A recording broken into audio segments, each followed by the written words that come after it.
February 17th, 2022, South Bend, Indiana.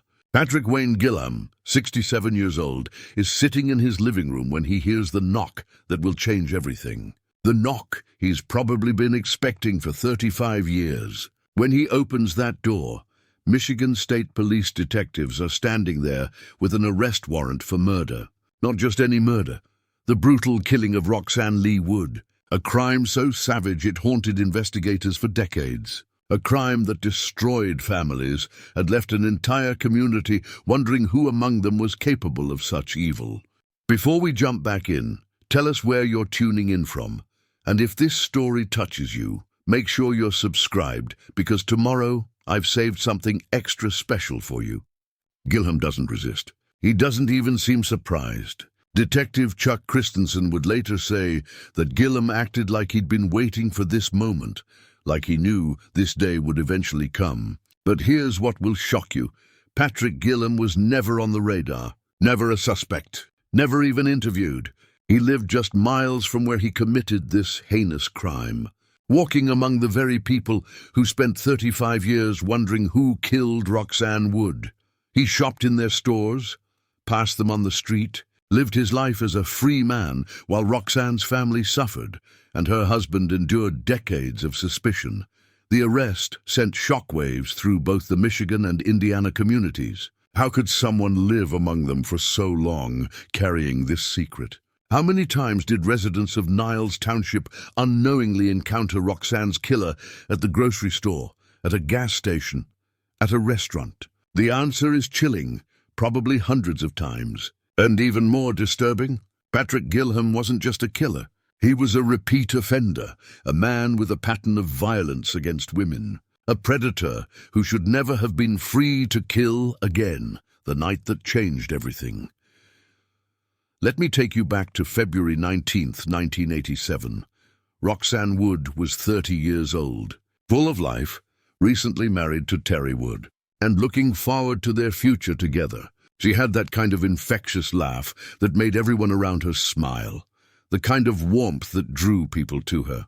She was the type of person who made her small Michigan community feel safer, more connected, more like home. That evening, Roxanne and Terry decided to do what many couples in small town Michigan did on cold February nights. They met for dinner and then headed to their favorite bowling alley to meet friends and unwind from the week. It was supposed to be a perfect evening. The kind of simple, innocent night out that defines American small-town life. Roxanne was in great spirits, laughing with friends, enjoying the competition, just being herself. But as the evening wound down, she made a decision that would seal her fate. She decided to drive home separately from Terry. Maybe she was tired. Maybe she wanted to get a head start on preparing for the next day. Maybe she just felt like getting home to the comfort of their cozy house in Niles Township. It was an innocent decision, the kind millions of people make every day without thinking twice about it. Terry stayed behind to finish up with their friends, planning to follow in about 45 minutes. Neither of them could have imagined that in that 45-minute window, everything would change forever. Neither of them could have known that a monster was lurking in their quiet neighborhood, watching, waiting, looking for the perfect opportunity to strike. The discovery. When Terry Wood pulled into his driveway that night, everything looked normal. The house was quiet, maybe a few lights on inside, nothing that would raise an alarm. Terry probably assumed Roxanne was already getting ready for bed, or maybe watching television. He had no reason to expect anything other than a normal end to a pleasant evening. But the moment he walked through that door, Terry Wood's life was split forever into before and after. The scene that greeted him in the kitchen was something no human being should ever have to witness, especially not when it involves the person you love most in the world. Roxanne was lying there, her throat slashed, blood everywhere, clearly the victim of a violent, brutal attack. The frying pan nearby was broken, evidence of the savage beating she had endured before her killer finished her off with a knife. This wasn't a robbery gone wrong. This wasn't a random break-in. This was pure evil, the kind of calculated violence that defies comprehension. Terry's frantic 911 call that night would become part of the permanent record of this case. A desperate man trying to process the unthinkable, trying to explain to emergency responders that his wife was dead, that someone had murdered her in their own home, the place where they should have been safest. But even in those first moments of discovery, even as Terry was dealing with the worst moment of his life, the seeds of a decades-long nightmare were being planted. Because from the very beginning, Terry Wood became the primary suspect in his wife's murder. The investigation begins when Michigan State Police arrived at the scene that night. They found evidence of a crime so violent, so personal, that it immediately suggested someone with a deep rage against Roxanne specifically. The brutality was beyond what investigators typically see in random crimes. This felt personal, intimate, driven by something more than opportunity or greed. The killer had beaten Roxanne with a frying pan before slashing her throat. The violence was excessive, suggesting either someone who knew her well enough to harbor intense feelings about her, or someone whose psychological makeup included a particular hatred of women. The physical evidence was limited but crucial. There was semen at the scene, indicating sexual assault. There was a broken frying pan, the weapon used to beat Roxanne. There was a knife found in the freezer, presumably the weapon used to cut her throat. And there was a bloodstain on the outside of the back door, suggesting the killer had left through the rear of the house. But despite these clues, despite the violent nature of the crime, despite the obvious signs of forced entry, investigators found themselves with more questions than answers. The DNA evidence would prove to be the most important element of this case. But in 1987, DNA analysis was in its infancy.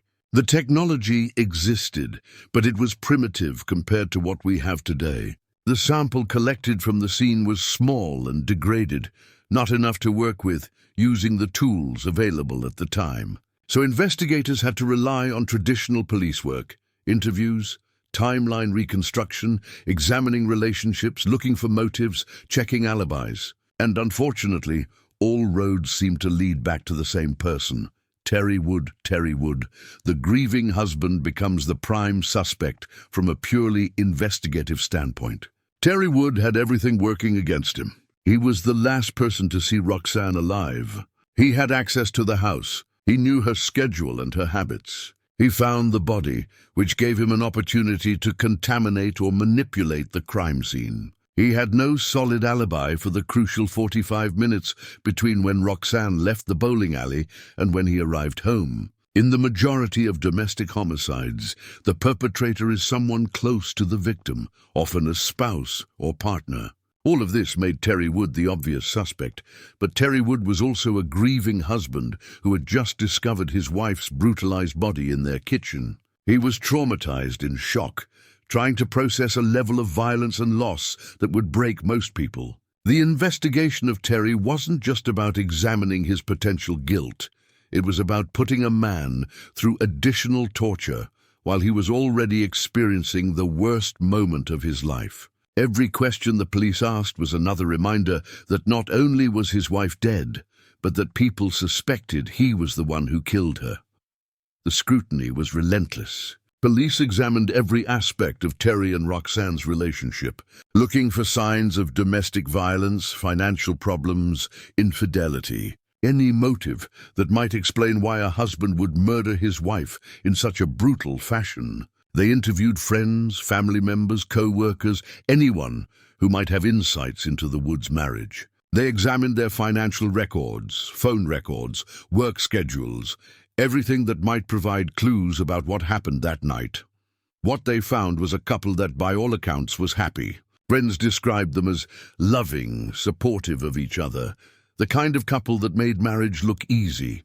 There were no reports of domestic violence, no financial pressures that would create stress, no obvious motives for murder. If Terry Wood killed his wife, he had hidden his capacity for violence so completely that even their closest friends and family members were shocked by the possibility. The DNA that changed everything, but there was one piece of evidence that never fit the theory that Terry Wood killed his wife: the DNA. The semen found at the scene didn't match Terry. It didn't match any known suspects. It didn't match anyone in the database. For 35 years, this DNA sample was the smoking gun that proved Terry Wood's innocence, but technology wasn't advanced enough to identify whose DNA it actually was. The sample was small, degraded, and difficult to work with using conventional methods.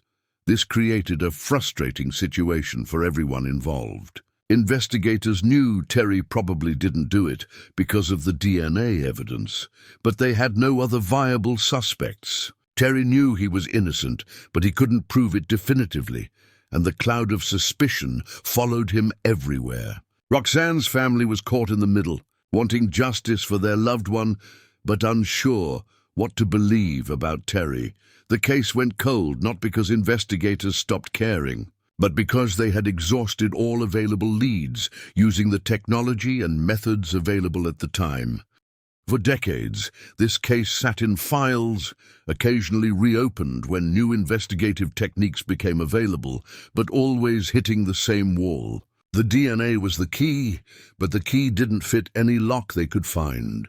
Investigators knew that someone, somewhere, was walking around free after committing this horrific crime. They knew that Roxanne's killer was probably still alive, probably still living in the area, probably watching the news coverage of the case and feeling safe because he thought he'd gotten away with murder. What investigators didn't know was that advanced DNA technology and forensic genealogy would eventually make it possible to solve cases like this one. They didn't know that the same degraded sample that had frustrated them for decades would eventually lead them directly to Roxanne's killer. They didn't know that Patrick Wayne Gillam, a man who had never been on their radar, was living just miles away, carrying the secret of what he had done to Roxanne Wood on that February night in 1987. The breakthrough in 2020, 33 years after Roxanne's murder, Michigan State Police made the decision to reopen the case using new technology. Advances in DNA analysis and the emergence of forensic genealogy had made it possible to work with much smaller, more degraded samples than ever before. The same DNA evidence that had sat in storage for decades suddenly became the most powerful tool investigators had ever had for solving this case. The sample was sent to Identifiers International, a California-based genetic genealogy company run by Dr. Colleen Fitzpatrick. Fitzpatrick specialized in cases that seemed impossible, working with investigative genetic genealogist Gabriela Vargas to create genetic profiles from tiny amounts of DNA. What they accomplished with Roxanne's case would turn out to be landmark work. They successfully tested a sample using only 3% of the DNA typically needed for analysis. The process was complex and time-consuming.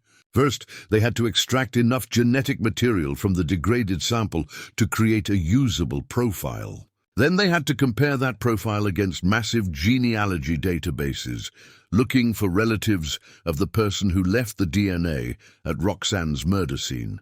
This wasn't about finding an exact match. It was about finding people who shared enough genetic material to be related to the killer, then using traditional investigative work to narrow down the possibilities. Preparing and narrating this story took us a lot of time, so if you are enjoying it, subscribe to our channel. It means a lot to us. Now back to the story. What Gabriela Vargas found was a family tree that led investigators to a man they had never considered, never interviewed, never even heard of in connection with this case. Patrick Wayne Gillam had been living in South Bend, Indiana, just miles from where he had committed his crime, for decades. He had no known connection to Roxanne Wood, no obvious motive, no reason to be on investigators' radar. But his DNA told a different story. Closing the net once investigators had identified Patrick Gillam as a potential suspect. They had to verify that he was actually the killer. Having a genetic genealogy match wasn't enough. They needed direct DNA evidence linking him to the crime scene. This meant getting a sample of Gilham's DNA without alerting him to the investigation. a delicate operation that required careful surveillance and precise timing. Detective Chuck Christensen and his team began watching Gilham, waiting for an opportunity to collect discarded DNA. They knew he was a smoker, so they focused on times when he might discard cigarette butts. The first attempt was frustrating. They collected what they thought was Gilham's cigarette butt, tested it, and got no match. It turned out a car had driven by at the crucial moment, and they may have collected the wrong cigarette, but investigators were patient. They continued surveillance until Trooper Ryan Codd spotted Gilham entering a laundromat, the perfect opportunity for a smoke break. This time, Codde never took his eyes off the cigarette butt from the moment it left Gilham's fingers until it was secured as evidence. When that sample was tested, it was a perfect match for the DNA found at Roxanne Wood's murder scene. 35 years after Roxanne's murder, investigators finally knew who killed her. The man responsible had been living freely, just miles from the scene of his crime, for more than 3 decades. He had gotten married, lived a normal life, while Roxanne's family suffered and Terry Wood endured suspicion. But now, justice was finally within reach. The only question was, what other secrets was Patrick Wayne Gilham hiding? Patrick Wayne Gilham wasn't the boogeyman hiding in the shadows that residents of Niles Township had imagined for 35 years. He wasn't a drifter who had passed through town and disappeared into the night. He wasn't some obvious, dangerous character that people would cross the street to avoid. Patrick Gilham was the most terrifying kind of killer, the one who hides in plain sight, the neighbor who seems normal, the man who can kill brutally and then go home and sleep peacefully in his own bed. For more than 3 decades, Gilham lived just miles from where he had committed one of the most savage crimes in the area's history. He went to the grocery store where Roxanne might have shopped. He drove past the house where he had murdered her.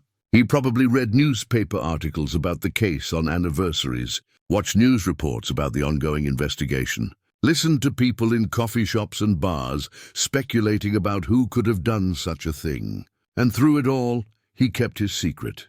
This is what makes cases like Roxanne Wood so deeply disturbing.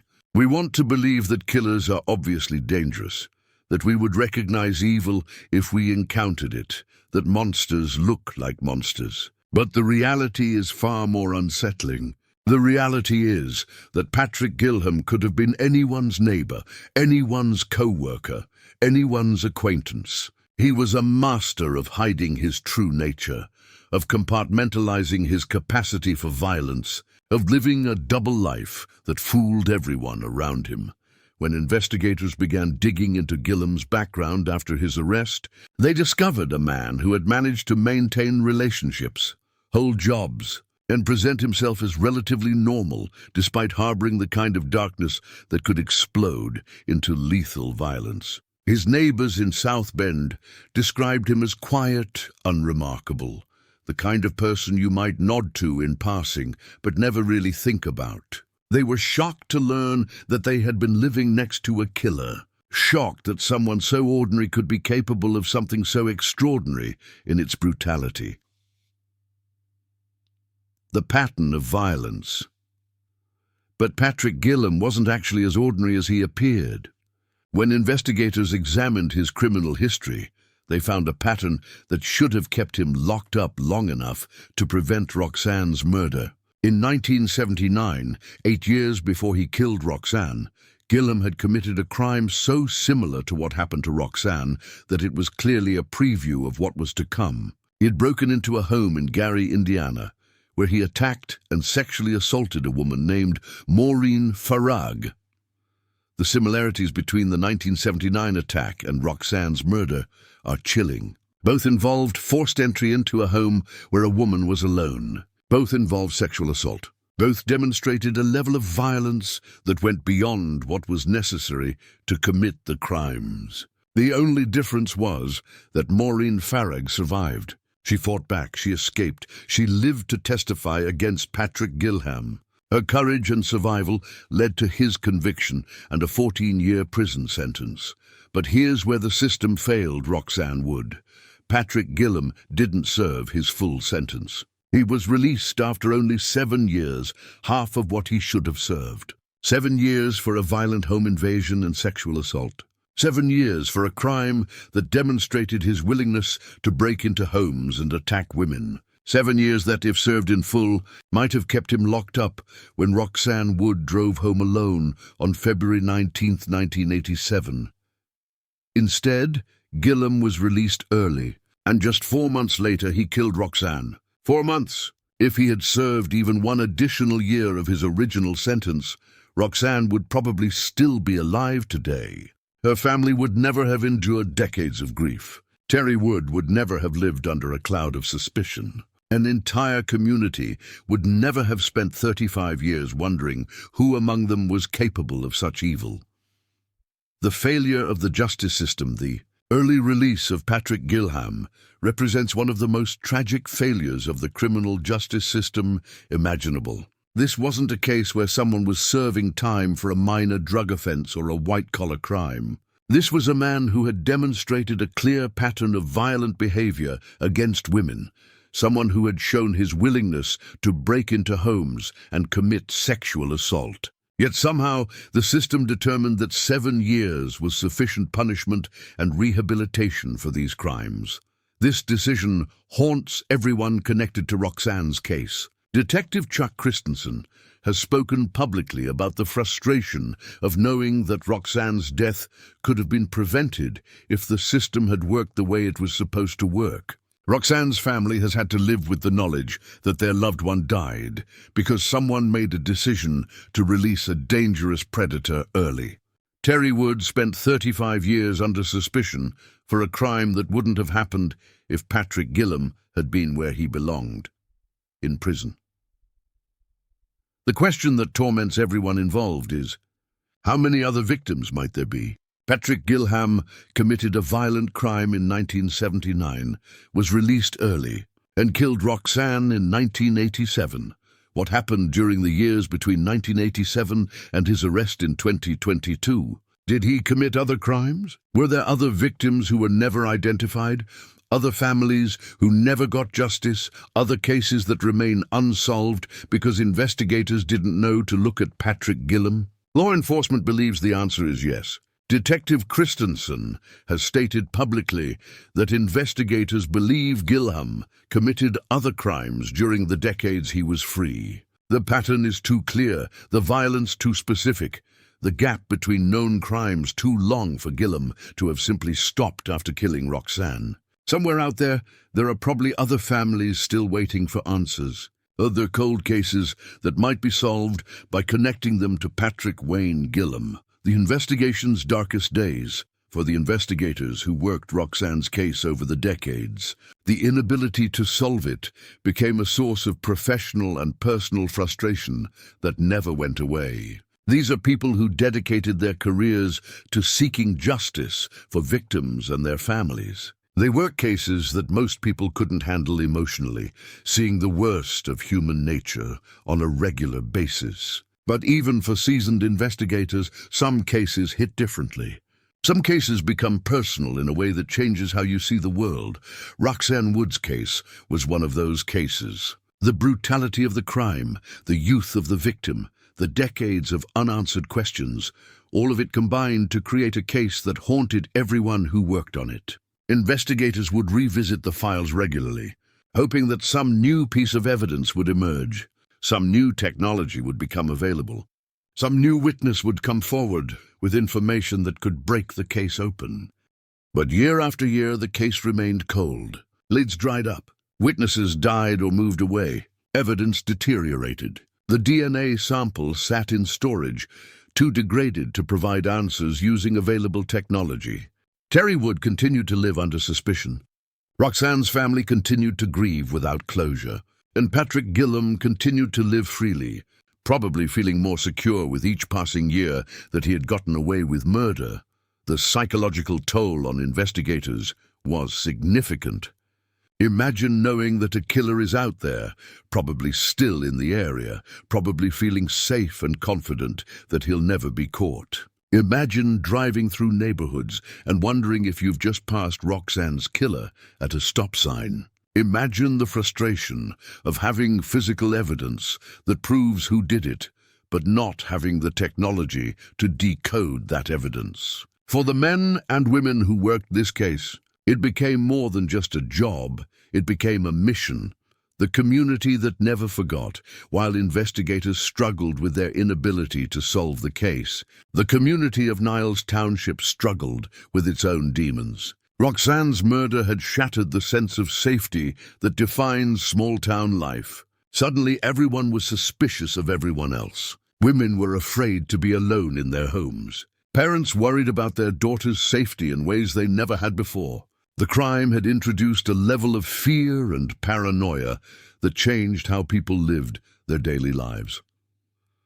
For 35 years, residents of the area knew that Roxanne's killer was probably still among them. They knew that someone in their community was capable of extraordinary violence, someone who had the capacity to break into a home and brutally murder an innocent woman. This knowledge affected how people interacted with each other, how they viewed their neighbors, how they felt about their own safety and security.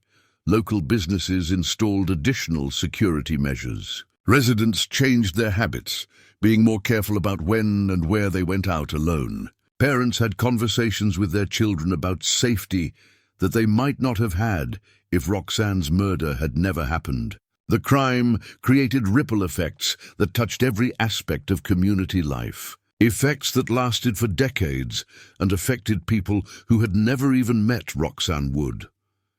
The annual anniversaries of Roxanne's murder became community events of remembrance and frustration. Local media would cover the case, pleading for anyone with information to come forward. Roxanne's family would make public appeals for justice. Law enforcement would reassure the community that the case remained active and that they would never give up seeking justice. But year after year, these anniversaries served mainly as reminders that a killer was still free and that justice remained elusive.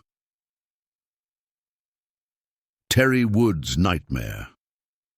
While the community struggled with fear and uncertainty, Terry Wood struggled with something even worse, being suspected of murdering the person he loved most in the world. For 35 years, Terry lived with the knowledge that many people believed he had killed his wife. He could see it in their eyes when they looked at him, hear it in the way conversations stopped when he entered a room, feel it in the distance that developed between him and people who had once been close friends.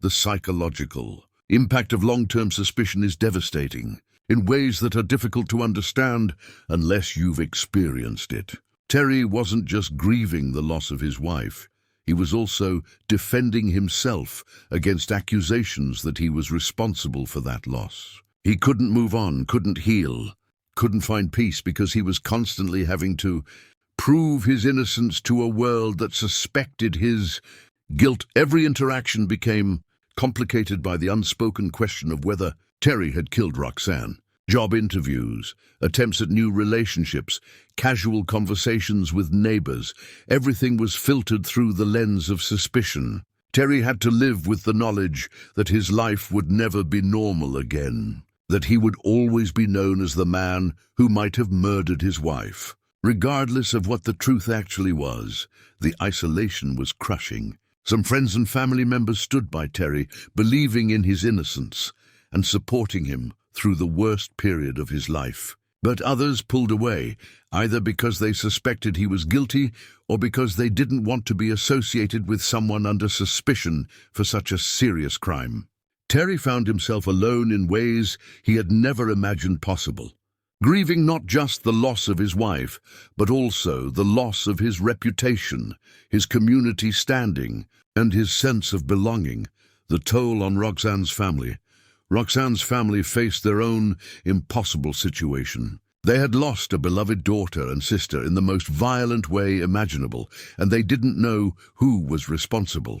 They wanted justice, but they also had to navigate the complicated reality that the primary suspect was Terry, the man Roxanne had loved and married. For 35 years, Roxanne's siblings, Brad Woods and Janet Wood, lived with uncertainty about what had happened to their sister and who was responsible. They knew Terry. They had seen how much he loved Roxanne, but they also knew that statistics suggested he was the most likely suspect. This created an emotional conflict that was almost unbearable, wanting to believe in Terry's innocence while also wanting justice for their sister. The family's grief was complicated by the public nature of the case and the ongoing investigation. Every news story, every anniversary, every development in the case forced them to relive their loss. They couldn't move through the normal process of grief because the case never closed, the questions never ended, and the possibility of justice remained tantalizingly out of reach. Brad Woods has spoken publicly about how the case consumed much of his adult life. He devoted enormous amounts of time and energy to keeping Roxanne's case in the public eye, working with investigators, advocating for new approaches to solving the case. In many ways, Roxanne's murder didn't just take her life. It also took over her family's lives, defining their experiences and limiting their ability to find peace and healing. The breakthrough moment, when Detective Chuck Christensen called Terry Wood in February 2022 to tell him that Patrick Gillam had been arrested for Roxanne's murder. It was the moment Terry had been waiting for his entire adult life. For 35 years, he had carried the burden of suspicion, the weight of knowing that people thought he might be a killer. In one phone call, that burden was finally lifted. Christensen has described Terry's reaction as emotional and overwhelming. Terry cried, not just from relief, but from the validation that he had always been telling the truth, that his protestations of innocence had been genuine, that the people who had believed in him over the years had been right to do so. After more than 3 decades of living under a cloud of suspicion, Terry Wood was finally officially cleared. But the moment was bittersweet. Yes, Terry was cleared, and yes, the real killer had finally been identified. But Roxanne was still gone. 35 years of life had been lost to suspicion and uncertainty. Terry was now in his 70s, and the prime years of his life had been overshadowed by this tragedy. Nothing could give him back the decades he had spent defending himself against accusations that he had murdered his wife. For Roxanne's family, the arrest brought a mixture of relief and renewed grief. They finally knew who had killed their sister, but they also had to confront the reality that they had been living with uncertainty for more than 3 decades, when they could have had answers much sooner if the system had worked differently. The arrest was the end of one nightmare, but it was also the beginning of a new phase of processing their loss and seeking justice. Preparing for justice, with Patrick Gillam finally in custody. The focus shifted from identification to prosecution. Investigators had to build a case that would hold up in court, gathering all the evidence that linked Gillam to Roxanne's murder and preparing for the legal battle ahead. This meant revisiting every aspect of the original investigation, re-examining all physical evidence, and preparing witnesses for what was likely to be an emotionally challenging trial. The DNA evidence was solid. There was no question that Patrick Gillam had been at the scene of Roxanne's murder. But prosecutors wanted to build the strongest possible case, one that would not only result in a conviction, but would also ensure that Gilham received a sentence that reflected the severity of his crimes. They had waited 35 years for this opportunity, and they weren't going to take any chances with the prosecution. The case attracted significant media attention, both locally and nationally. The story of a cold case solved after 35 years, of advanced DNA technology finally bringing justice, of a husband cleared after decades of suspicion. All of these elements combined to create a story that resonated with people far beyond Michigan. True crime enthusiasts, legal experts, and ordinary citizens followed the case closely, eager to see justice finally served. As preparations for trial began, one question loomed large: would Patrick Gillam admit his guilt? Or would he force Roxanne's family and Terry Wood to endure a trial that would revisit all the painful details of that February night in 1987? The answer would determine not just the legal outcome of the case, but also how much additional trauma the people who loved Roxanne would have to endure in their quest for justice. When Patrick Wayne Gillam was arrested at his South Bend home on February 17, 2022, investigators knew they had their man. The DNA evidence was irrefutable. There was no question that Gilham had been present at Roxanne Wood's murder scene. But having the evidence and getting a confession are two different things entirely. Investigators still needed to understand what had happened that night, why Gillam had targeted Roxanne, and whether there were other victims they didn't know about.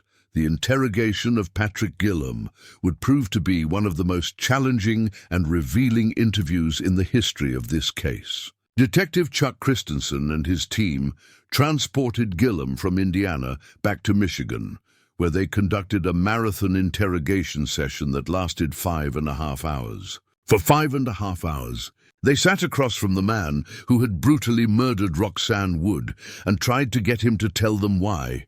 What they discovered during that interrogation was both frustrating and terrifying. Gilham was cooperative but evasive, present but absent, seemingly willing to help but ultimately providing few concrete answers. He claimed that his heavy use of alcohol and drugs during the 1980s had damaged his memory so severely that he couldn't remember the specific details of what he had done to Roxanne. He said he knew he must have done it because the DNA evidence proved it, but he claimed the actual events of that night were lost to him. This response infuriated investigators and would later anger Roxanne's family. Here was a man who had committed one of the most brutal crimes imaginable, who had destroyed multiple lives, who had walked free for 35 years, while his victim's family suffered, and he claimed he couldn't remember why he had done it. Whether this was genuine memory loss caused by substance abuse or a calculated attempt to avoid taking full responsibility for his actions, it denied everyone involved the closure that comes with understanding. The plea bargain, despite Gilham's claims of memory loss. The evidence against him was overwhelming. The DNA match was perfect. His criminal history showed a clear pattern of similar crimes, and investigators had built a timeline that placed him in the area at the time of Roxanne's murder. Prosecutors were confident they could secure a conviction at trial, but they also had to consider the wishes of Roxanne's family and the practical realities of the legal system. After extensive consultation with Terry Wood and Roxanne's siblings, prosecutors offered Gilham a plea bargain. In exchange for pleading no contest to second-degree murder, he would receive a sentence of 23 to 50 years in prison. Given that Gillam was already 67 years old, this was effectively a life sentence. The plea would spare Roxanne's family the trauma of a lengthy trial, while ensuring that Gillam would spend the rest of his life behind bars. The decision to accept the plea bargain was not easy for anyone involved. Part of Roxanne's family wanted to see Gillam face trial for first-degree murder, to have every detail of his crime exposed in open court, to watch him be held fully accountable for what he had done. They wanted a forum where they could confront him directly, where they could tell the world about the sister they had lost and the decades of pain his actions had caused. But they also understood the practical considerations. A trial would be emotionally devastating for everyone involved, requiring them to relive the worst moments of their lives in excruciating detail. There was always the possibility, however remote, that something could go wrong during trial, that some technicality or procedural error could result in a lesser conviction or even an acquittal.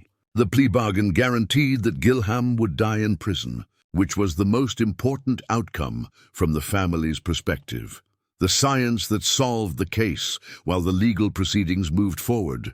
The scientific breakthrough that had made Gillam's arrest possible continued to revolutionize cold case investigations across the country. The work done by Dr. Colleen Fitzpatrick and Gabriela Vargas at Identifinders International represented a quantum leap in forensic science, demonstrating that cases once considered unsolvable could be cracked using genetic genealogy techniques.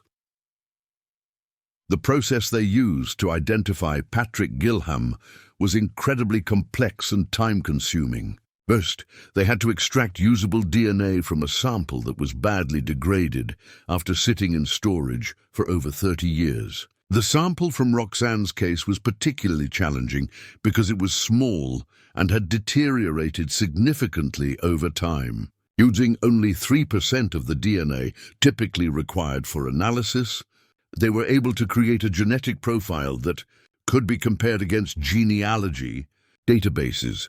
The next step involved comparing this profile against millions of entries in public genealogy databases like GEDmatch and Family Tree DNA.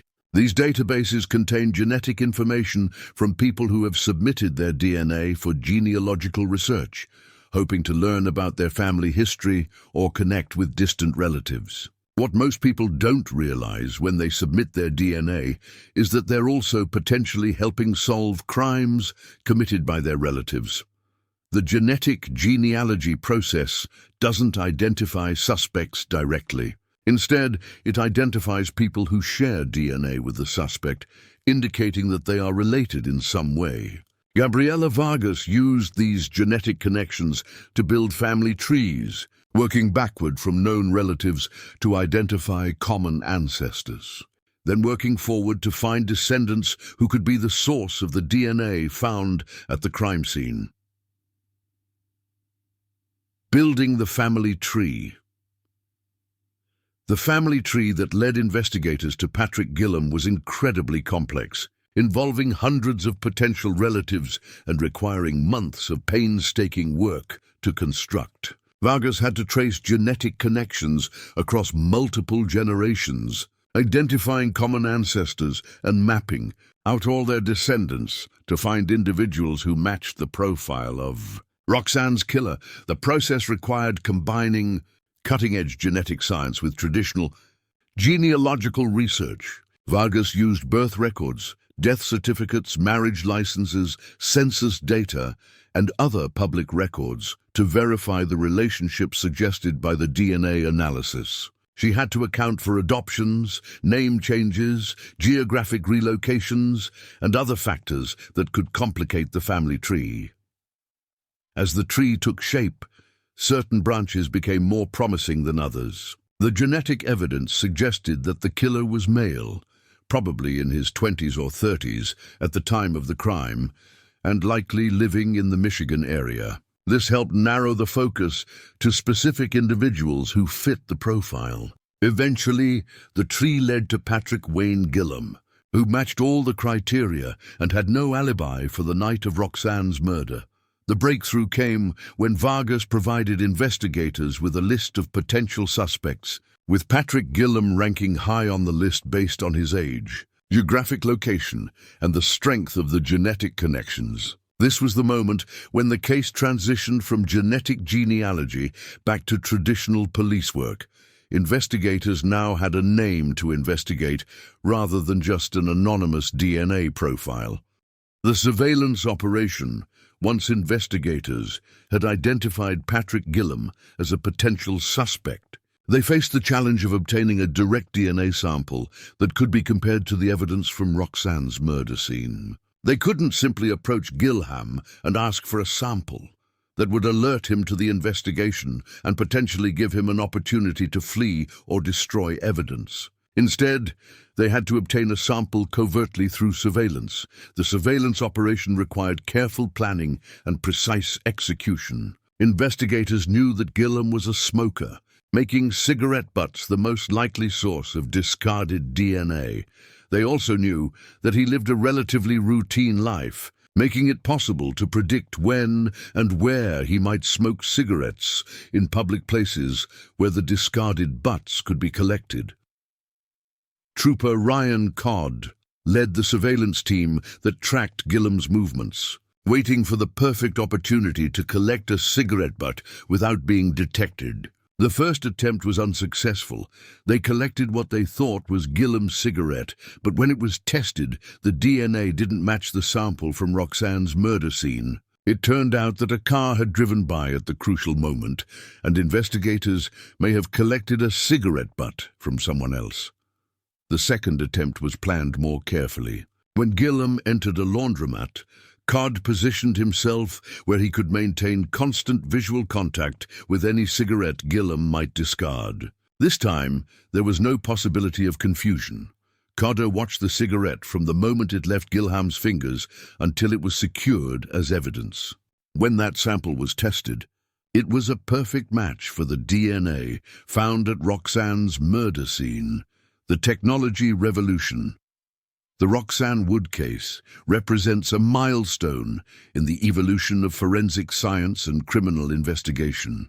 Just 20 years earlier, the DNA sample from her murder scene would have been considered too small and too degraded to be useful. The genetic genealogy techniques that identified Patrick Gillam didn't even exist when Roxanne was killed.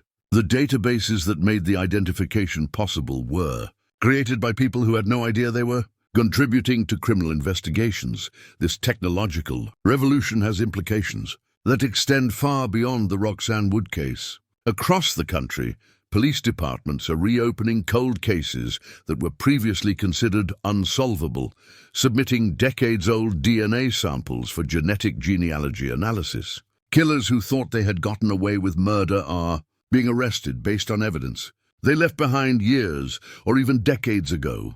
The success of the Roxanne Wood case has inspired other jurisdictions to invest in similar techniques. Law enforcement agencies are partnering with genetic genealogy companies to solve cases that had been gathering dust in file cabinets. Families who had given up hope of ever getting justice are suddenly seeing arrests and convictions in cases they thought would never be solved. But the technology also raises ethical and legal questions that society is still working to address. What are the privacy implications of using public genealogy databases for criminal investigations? Should people be informed that their genetic information might be used to identify criminals in their family trees? How can investigators balance the benefits of this technology with concerns about genetic privacy and civil liberties? The student contribution. One of the most remarkable aspects of the Roxanne Wood case was the contribution made by students from Western Michigan University's cold case program. These students, working under the supervision of experienced investigators, played a crucial role in organizing and digitizing the massive amount of evidence that had accumulated over 35 years of investigation. The case file for Roxanne's murder had grown to thousands of pages, including witness statements, laboratory reports, photographs, investigative notes, and follow-up reports. Over the decades, different investigators had approached the case using different organizational systems, making it difficult to cross-reference information and identify connections between different pieces of evidence. The WMU students systematically reorganized the entire case file, creating a digital database that allowed investigators to search for specific information quickly and efficiently. They catalogued every piece of evidence, every witness statement, every lead that had been pursued. This organizational work was essential to the eventual breakthrough in the case, ensuring that investigators could access all available information. When the genetic genealogy results pointed them toward Patrick Gillam, the student involvement in the case also highlights the educational value of cold case investigations. These students gained hands-on experience with real criminal investigations, learning about evidence collection, case management, investigative techniques, and the legal system. They saw firsthand how persistence and new technology can bring justice to victims and their families. Even decades after a crime was committed, the breakthrough announcement, when Michigan State Police announced Patrick Gillam's arrest in February 2022, it sent shockwaves through both the law enforcement community and the general public. The case had been featured in true crime documentaries, podcast episodes, and news stories over the years, making it familiar to people far beyond Michigan. The announcement that it had finally been solved using cutting-edge genetic genealogy techniques was seen as a watershed moment in criminal justice. The press conference announcing the arrest was emotional for everyone involved. Detective Chuck Christensen, who had worked the case for years, could barely contain his satisfaction at finally being able to announce that Roxanne's killer had been identified. Berrien County Prosecutor Steve Pierangeli emphasized that the arrest represented the culmination of decades of dedicated police work combined with revolutionary scientific techniques. For the media covering the story, the arrest represented the perfect intersection of old-fashioned detective work and cutting-edge technology. The case had all the elements of a compelling true crime story: an innocent victim, a brutal crime, decades of investigation, a husband wrongly suspected, and finally, justice served through scientific innovation. News outlets across the country covered the story, highlighting both the specific details of Roxanne's case and the broader implications for cold case investigations.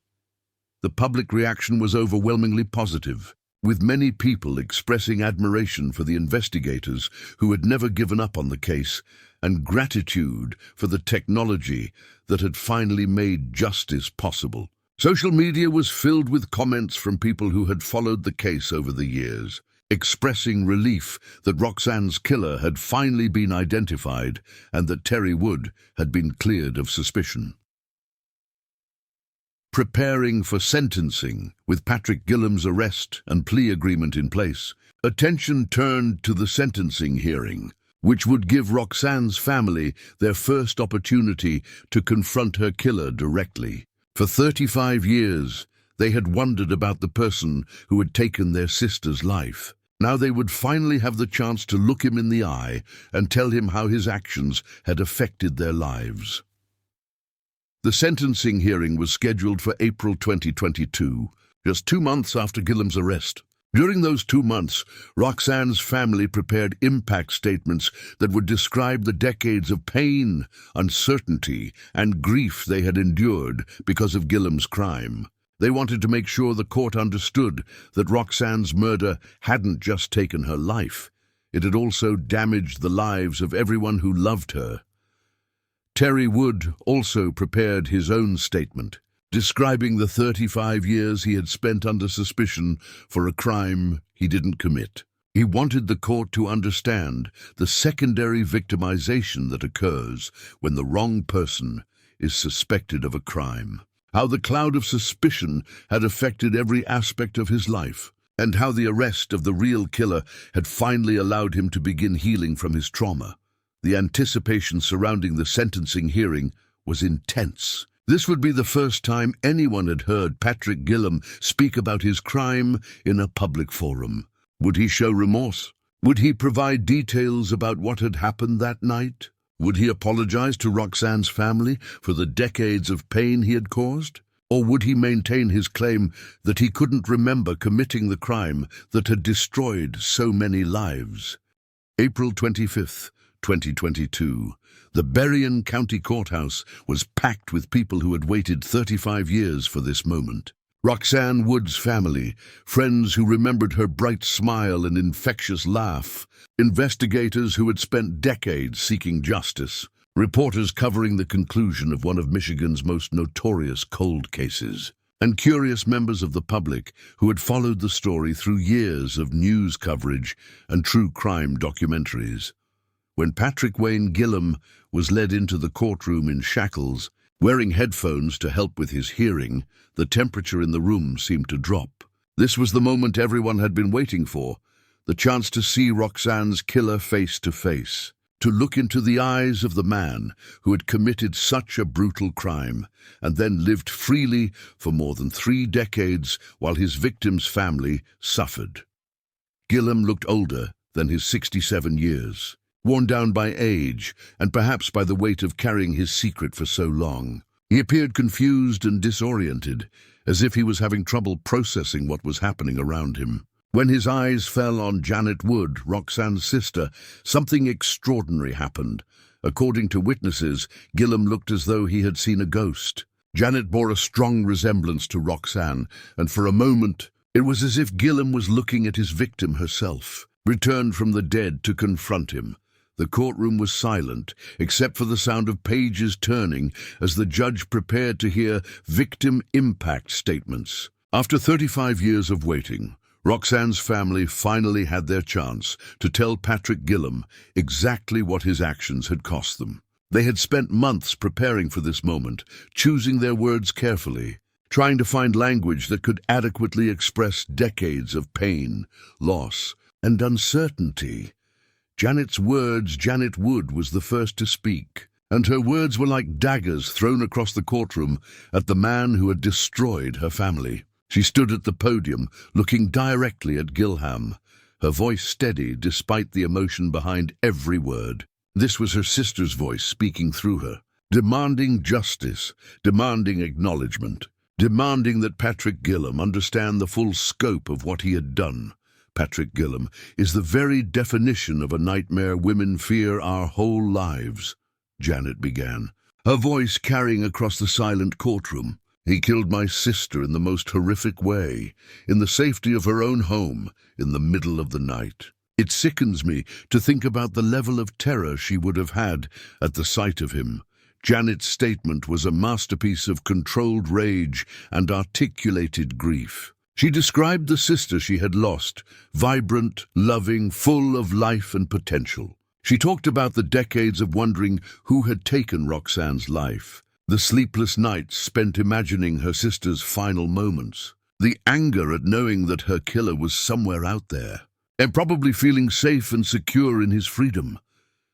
His actions gave all of us a life sentence, Janet continued, while he got to live most of his life as a free man.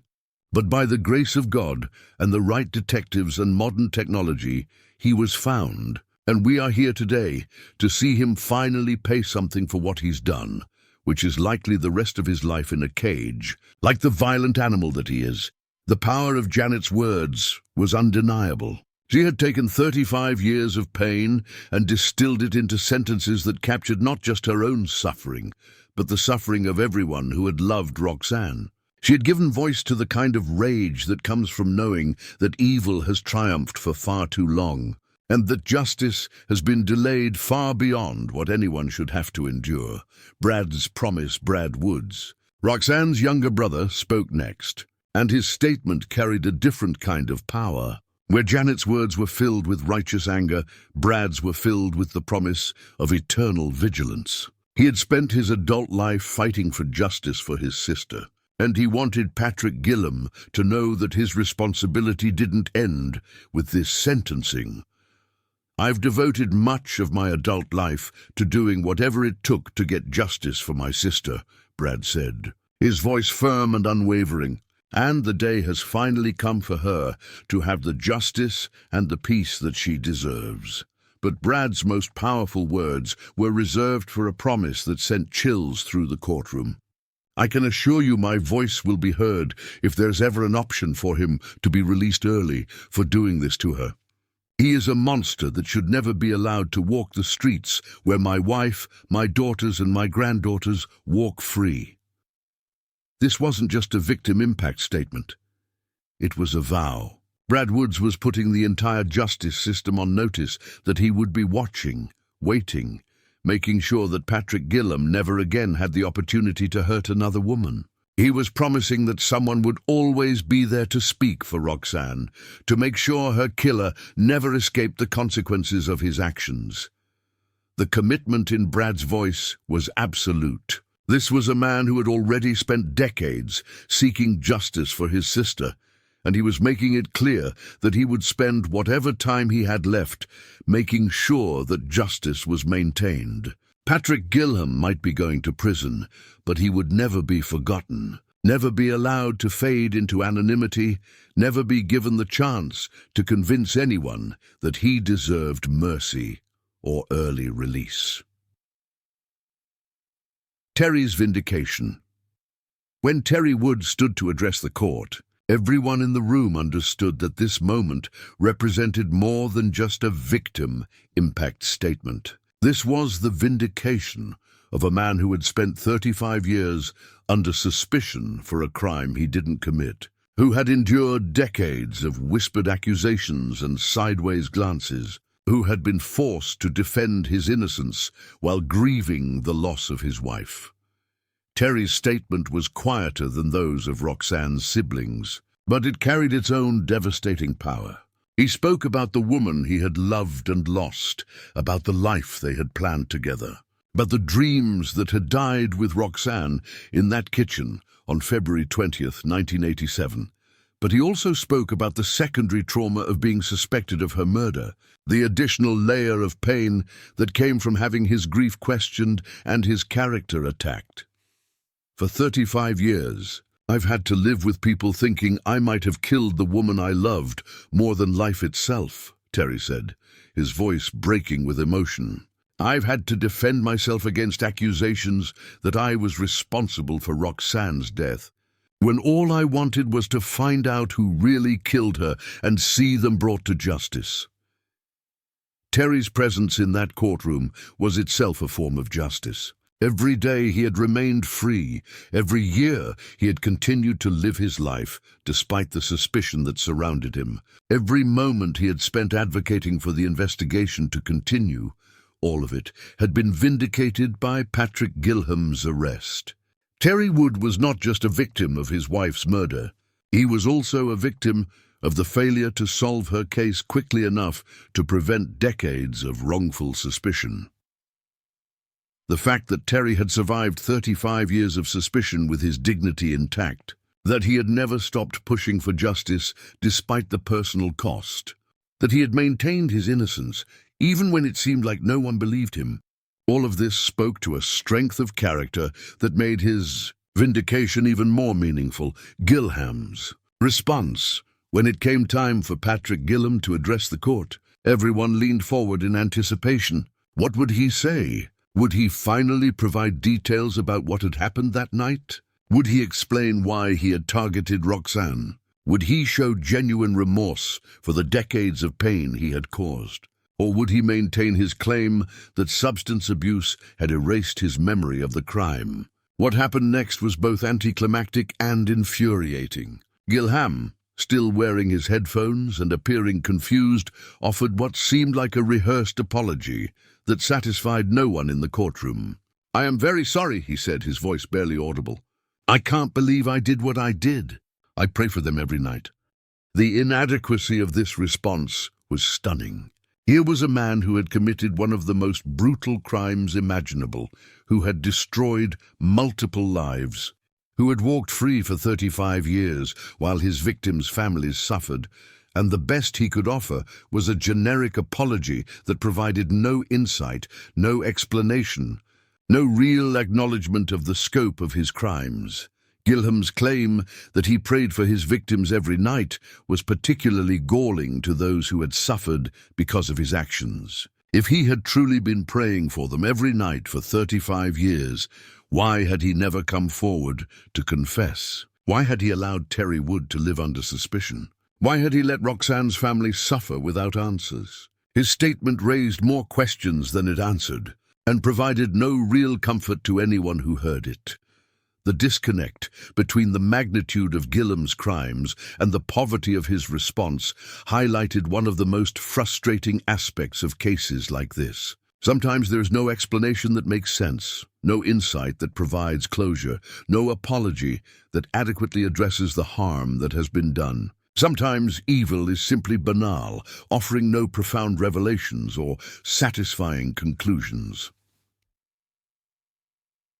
The sentence judge, Michael Malady, had listened to hours of victim impact statements, heard Patrick Gilham's inadequate apology, and reviewed the details of a crime that had haunted the community for 35 years. When he announced Gilham's sentence, 23 to 50 years in prison, he was effectively sentencing a 67-year-old man to die behind bars. Given Gilham's age and health, there was no realistic possibility that he would ever be released. The sentence was met with mixed reactions from those who had been following the case. Some felt that 23 to 50 years was appropriate, given Gilham's age and the plea bargain that had been negotiated. Others felt that no sentence could adequately address the scope of his crimes or the decades of suffering he had caused. But everyone agreed on one thing: Patrick Gilham would never again have the opportunity to hurt another woman. Judge Malady's comments during sentencing emphasized the long-term impact of Gillam's crimes, not just on Roxanne herself, but on everyone who had been affected by her murder. He spoke about the dedication of the investigators who had never given up on the case, the advances in technology that had made justice possible, and the strength of Roxanne's family in never stopping their fight for answers. The judge also addressed the broader implications of the case, noting that Gillam's early release from prison in 1987 had directly led to Roxanne's death. He emphasized the importance of serving full sentences for violent crimes, particularly those involving sexual assault, and the need for the justice system to better protect potential future victims from repeat offenders. The unanswered questions, even with Patrick Gillam sentenced to spend the rest of his life in prison, significant questions remained unanswered. Chief among these was whether Gillam had committed other crimes during the 35 years between Roxanne's murder and his arrest. The pattern of his known crimes, the gap between them, and the specific nature of his violence all suggested that he had likely victimized other women. Detective Chuck Christensen has stated publicly that investigators believe Gillam committed additional crimes that have never been solved. The methodology he used in attacking Roxanne, breaking into a home where a woman was alone, committing sexual assault, using extreme violence, is not the kind of behavior that typically occurs in isolation. Predators like Gillam usually have multiple victims, and the fact that he was free for so many years after Roxanne's murder suggests that other families may still be waiting for answers. Law enforcement agencies across the Midwest have been contacted about the possibility of linking Gillam to other unsolved cases.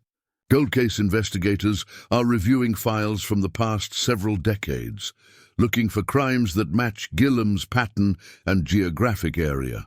DNA evidence from other cases is being compared to Gillam's profile, hoping to identify additional victims and provide closure to other families. The reality is that Patrick Gillam's arrest may have solved Roxanne Wood's murder, but it may have also opened the door to discovering additional crimes that have gone unrecognized for decades. Each new connection could bring justice to another family, while also revealing the true scope of the damage caused by the decision to release Gillam early from his original sentence.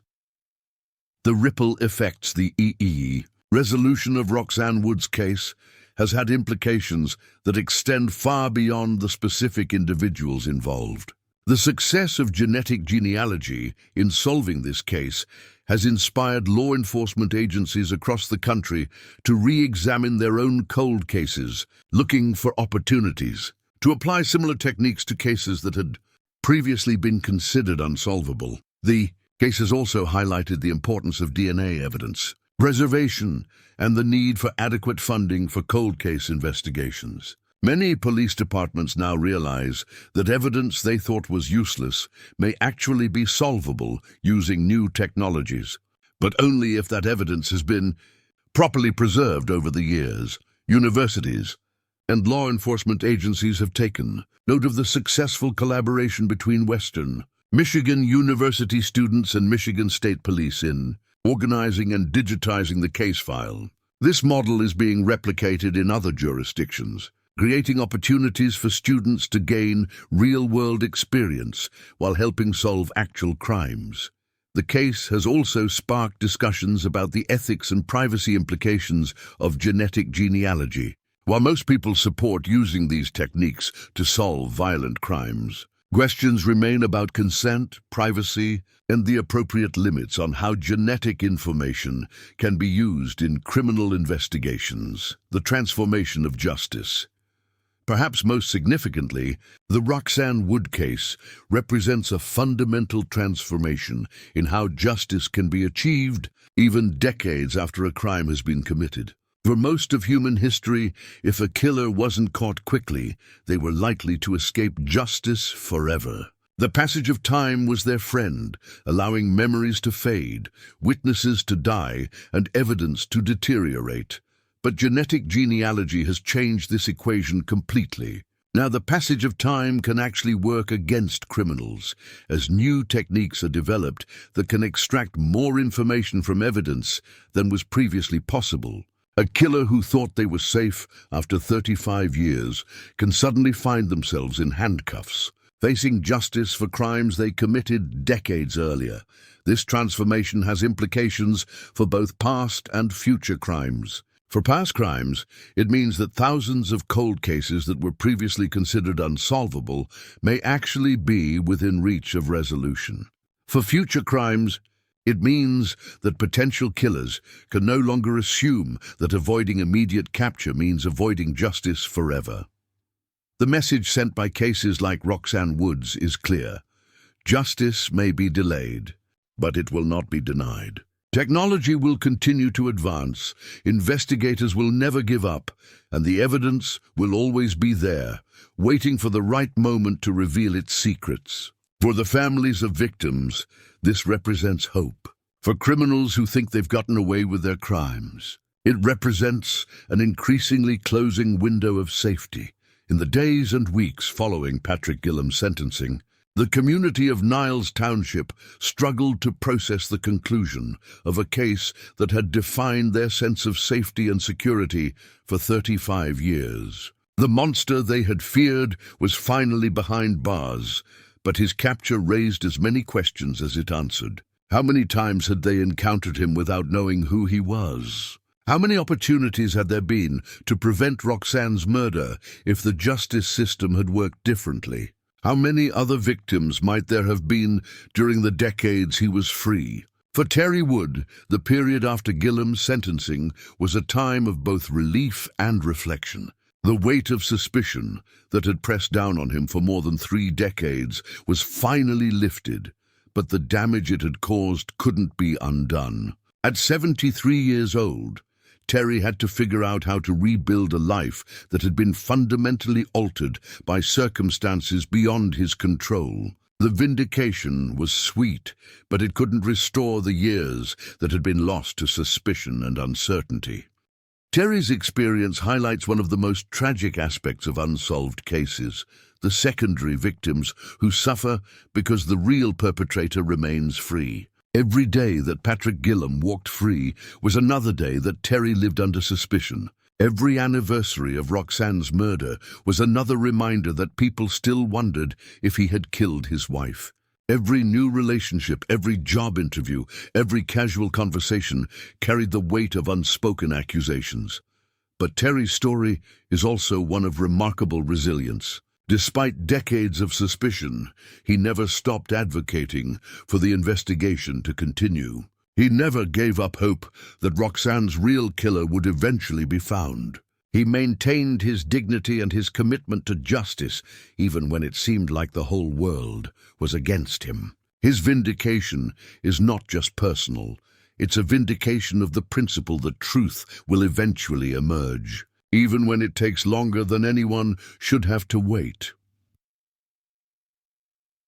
The family's healing for Brad Woods and Janet Wood. The conclusion of their sister's case marked the beginning of a new phase of grief and healing. For 35 years, their grief had been complicated by uncertainty, by the need to keep fighting for justice, by the exhausting work of keeping Roxanne's case in the public eye.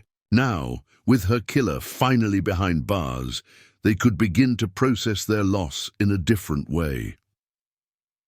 The siblings have spoken about the strange sensation of no longer having to carry the weight of seeking justice. For decades, every major life event had been shadowed by the unresolved nature of Roxanne's case. Birthdays, holidays, anniversaries, graduations, weddings, all of these moments had been marked by the absence of answers about what had happened to their sister. Now finally, they could remember Roxanne without the constant reminder that her killer was still free. But the healing process is complex. 35 years of uncertainty can't be erased overnight, even with the most satisfying resolution. The family has had to confront the reality that they lost more than just Roxanne. They also lost decades of peace, of normalcy, of the ability to grieve without the additional burden of seeking justice. Patrick Gillam didn't just kill Roxanne. He also stole years of life from everyone who loved her. The family's strength throughout this ordeal has been remarkable. They never gave up, never stopped pushing for answers, never allowed Roxanne's case to be forgotten.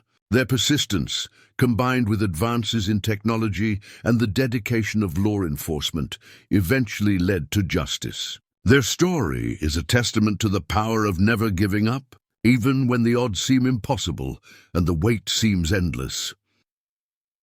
The investigators' vindication. For the law enforcement professionals who worked on Roxanne's case over the decades, Patrick Gilham's arrest represented the culmination of careers dedicated to seeking justice for victims and their families. Detective Chuck Christensen, who led the final investigation that resulted in Gilham's arrest, has described the case as the most rewarding of his career, not because it was the most high-profile or complex, but because it brought justice to a family that had waited so long for answers. The case also vindicated the decisions made by investigators over the years to preserve evidence and keep the case active even when leads dried up. The DNA sample that eventually led to Gilham's identification could have been lost or destroyed at any point during the 35 years it sat in storage. The decision to maintain the case file, to continue following up on leads, to keep pushing for new approaches, all of these decisions proved crucial to the eventual resolution. For younger investigators, the Roxanne Wood case has become a teaching tool about the importance of persistence and the value of never giving up on a case. In an era when law enforcement is often criticized for giving up too quickly on difficult cases, Roxanne's case stands as an example of what can be accomplished when investigators refuse to accept that a case is unsolvable. The case has also highlighted the importance of collaboration between law enforcement agencies, academic institutions, and private companies. The partnership between Michigan State Police, Western Michigan University, and Identifinders International created a synergy that was greater than the sum of its parts. Each organization brought different strengths to the investigation, and their combined efforts achieved what none could have accomplished alone. The technology revolution continues. The success of genetic genealogy in solving Roxanne Wood's case has accelerated the adoption of these techniques across the country. Law enforcement agencies that might have been skeptical about the reliability or admissibility of genetic genealogy evidence are now investing in training and partnerships that will allow them to apply these techniques to their own cold cases. The ripple effects are already being felt. Cold cases that had been considered unsolvable are being reopened and solved at an unprecedented rate. Families who had given up hope of ever getting answers are suddenly seeing arrests and convictions in cases that had been dormant for decades. The technology that solved Roxanne's case is now solving cases across the country, bringing justice to victims and closure to families who never thought they would see this day.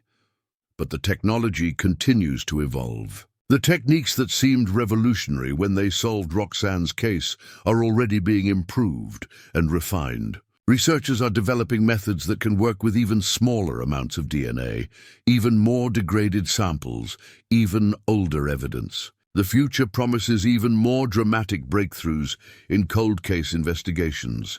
The implications extend beyond murder cases.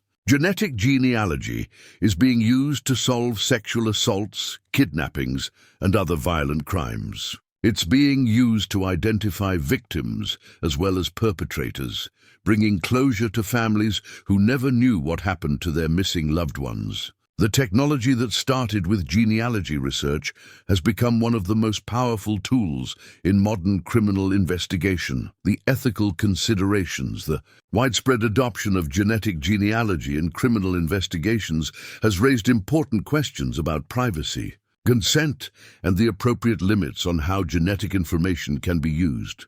When people submit their DNA to genealogy websites, they're usually thinking about learning about their family history or connecting with distant relatives. They may not realize that they're also potentially helping to solve crimes committed by people in their family trees. Most Genetic genealogy companies now include language in their terms of service that warns users that their genetic information may be used for law enforcement purposes. But the ethical questions remain. Should police be able to use this information without explicit consent from the people who provided it? What safeguards should be in place to prevent abuse of genetic databases? How can society balance the benefits of solving cold cases with concerns about genetic privacy? The Roxanne Wood case represents a clear example of genetic genealogy being used for good, to solve a brutal murder and bring justice to a family that had suffered for decades. Most people would agree that this is an appropriate use of the technology. But other cases may present more complex ethical dilemmas, particularly when the crimes are less serious or when the genetic connections are more distant. Society is still working through these issues, trying to develop frameworks that protect privacy while allowing for the beneficial uses of genetic information in criminal investigations. The technology is advancing faster than the legal and ethical frameworks that govern its use, creating a situation where policy is struggling to keep pace with technological capabilities. The broader impact on cold cases. Success of the Roxanne Wood case has inspired a fundamental shift in how law enforcement approaches cold case investigations. Cases that were once considered hopeless are now being re-examined with new eyes and new tools. Police departments are investing in cold case units, partnering with genetic genealogy companies, and training investigators in new techniques. The psychological impact on criminals who committed crimes decades ago and thought they were safe is significant. The knowledge that genetic genealogy can solve cases from the 1970s, 1980s, and 1990s means that thousands of killers who thought they had gotten away with murder are now living with the knowledge that their crimes could be solved at any time. This has created a new dynamic in criminal justice. Time used to be on the side of criminals. The longer they avoided capture, the safer they became.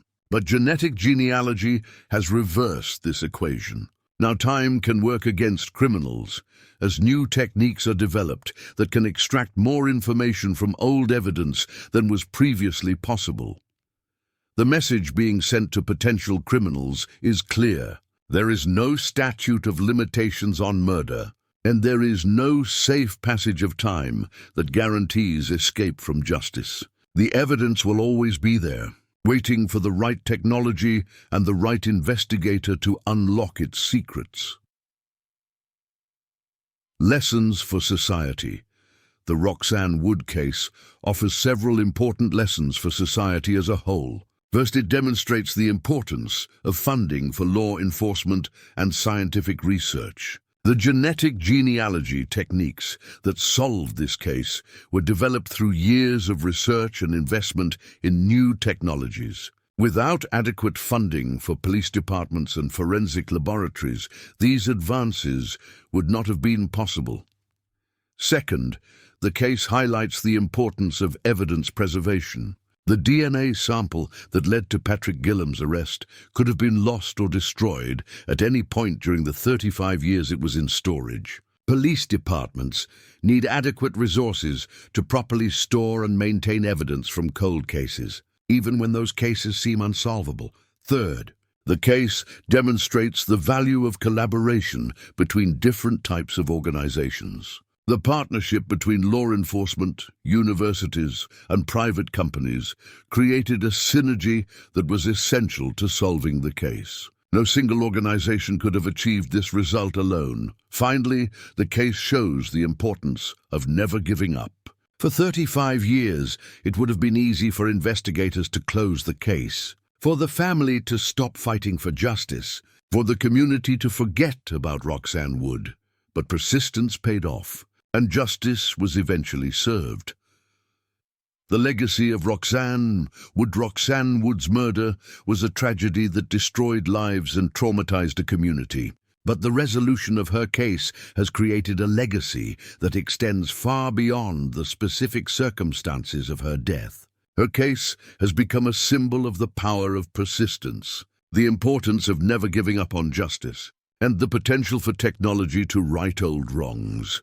The techniques developed and refined through the investigation of Roxanne's case are now being used to solve cases across the country. Families who never thought they would get answers are finding closure. Criminals who thought they were safe are being brought to justice. The technology that identified Patrick Gilham is identifying killers, rapists, and other violent criminals who had escaped justice for decades. Roxanne's name is now associated not just with a brutal crime, but with a breakthrough in criminal justice that has implications for thousands of other cases. Her family's refusal to give up, combined with the dedication of investigators and the power of new technology, has created a legacy that honors her memory while helping other victims and their families.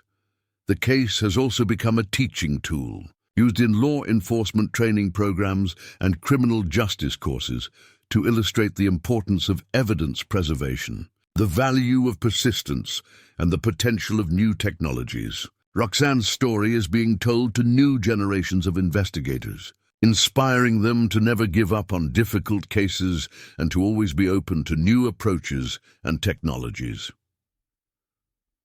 The final word on February 19, 1987, Roxanne Wood left a bowling alley in Niles Township, Michigan, and drove home to her death. She had no way of knowing that she was driving into the path of a predator. No way of knowing that the decision to leave early would cost her life. No way of knowing that her murder would become one of Michigan's most notorious cold cases. For 35 years, her family fought for justice. For 35 years, investigators refused to give up.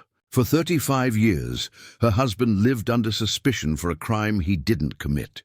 For 35 years, her killer walked free, probably feeling safer with each passing year that he had gotten away with murder. But justice, though delayed, was not denied. Advanced DNA technology, dedicated investigators, and a family that refused to give up eventually brought Patrick Wayne Gilham to justice. The monster who had hidden in plain sight for decades was finally behind bars, sentenced to spend the rest of his life in prison for the brutal crime he had committed. Roxanne Wood's case reminds us that some crimes are so heinous, so devastating, that they demand justice regardless of how much time has passed. It reminds us that the victims of violent crimes deserve more than just sympathy.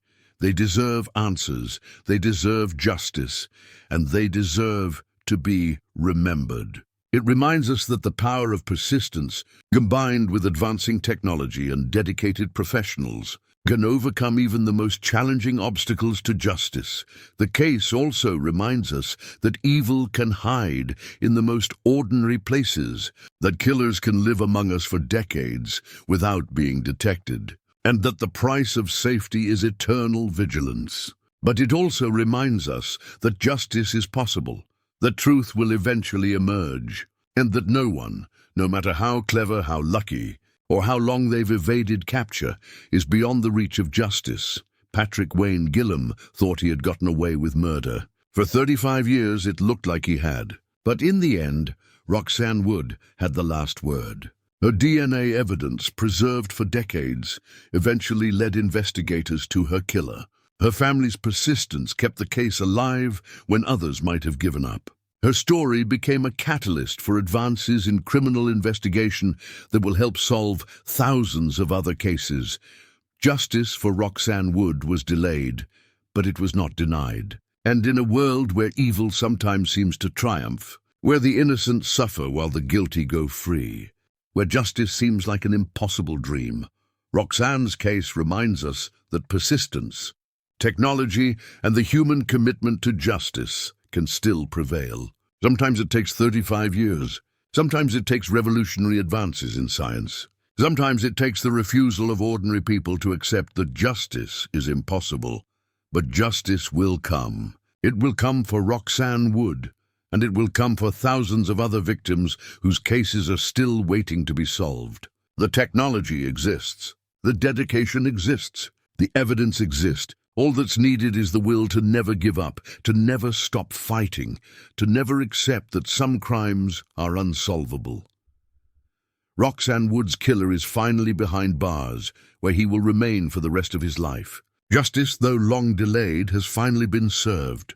And somewhere other cold cases are waiting for their moment. Other families are waiting for their answers. Other killers are about to discover that time is no longer on their side. The age of unsolvable crimes is ending. The age of genetic genealogy and advanced forensic science is just beginning. And for the families of victims everywhere, this represents the most precious gift of all, hope.